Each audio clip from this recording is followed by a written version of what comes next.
Le mot génie est un mot qui a plusieurs sens, puisque on dit que quelqu'un est génial, a du génie, mais on parle aussi du génie de la lampe, d'Aladin. Enfin, on parle d'un personnage, un démon, enfin, bon, une entité qu'on appelle génie. Et on parle aussi d'ailleurs, avec Chateaubriand, du génie du christianisme, le génie d'un pays, d'un peuple. Donc c'est un mot quand même qui est important, le mot génie, qui a introduit à la fois une notion de transcendance quelque part.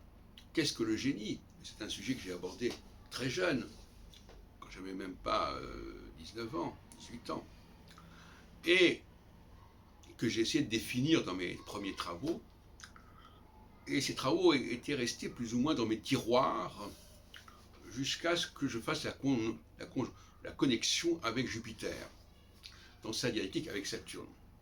Parce que j'avais étudié Saturne au niveau des mouvements populaires, des mouvements sociaux, notamment dans mon texte, ma petite brochure qui s'appelle L'astrologie selon Saturne, paru en 94-95, et qui a eu un certain impact, puisqu'elle est couronnée par une réussite majeure, qui est l'annonce des événements de 95, les événements sociaux en France de 95, qui était annoncé de manière très claire dans cet ouvrage, et qui était d'ailleurs annoncé aussi dans Clé pour l'astrologie, paru en 93, dans une réédition de l'ouvrage de 76.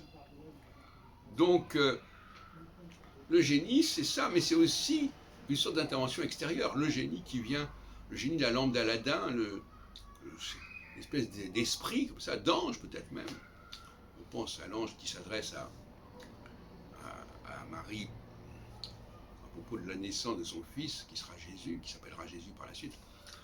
Et donc, c'est un phénomène très dialectique, le génie, finalement. Parce que il intervient dans notre société, il intervient dans notre humanité, aussi bien le génie plus ou moins spirituel que l'homme génial, qui lui aussi intervient et interfère avec le cours de la humanité, mais qui en réalité, ce n'est pas une interférence, il sauve l'humanité. C'est pour ça que le mot génie, je l'associe bien à Jésus, le sauveur. Il sauve l'humanité de ses erreurs. C'est aussi dans Sodome et Gomorrhe, enfin dans le chapitre 15 de la Genèse, le juste, le tzaddik. Le tzaddik, c'est un génie en fait. Et Dieu demande à Abraham combien y a-t-il de justes dans cette ville. Et s'il n'y a pas assez de génie dans une ville, cette ville elle est perdue, elle est mort-née. Donc l'idée d'associer l'astrologie au phénomène du génie me paraît intéressante parce que justement elle est dialectique. À quel moment la société accepte le génie, à quel moment elle le condamne, à quel moment elle le suit, à quel moment elle le tue.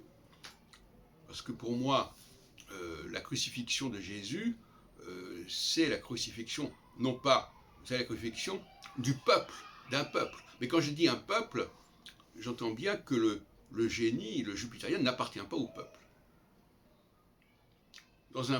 Dans tout groupe, il faut distinguer, et je fais le reproche à beaucoup d'adversaires de l'astrologie, entre la pratique populaire, la pratique générale saturnienne, des gens qui pratiquent l'astrologie de telle et telle manière, voilà, comme on pratiquerait une langue, et puis celle des chercheurs qui sont des jupitériens.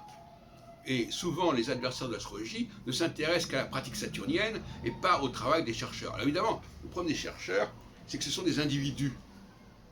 Alors, oui, c'est amusant, parce que c'est ce que me disait Yves Lenoble quand je l'ai rencontré dernièrement au mois de mars 2020, juste avant la pandémie. Il me disait, moi je ne garde que les phénomènes collectifs au niveau des astrologues importants.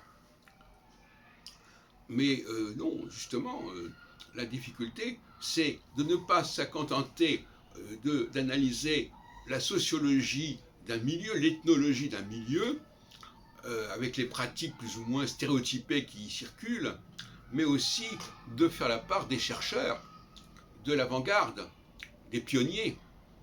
Et on ne peut pas dissocier le phénomène spatial quantitatif saturnien du phénomène temporel et qualitatif du jupitérien.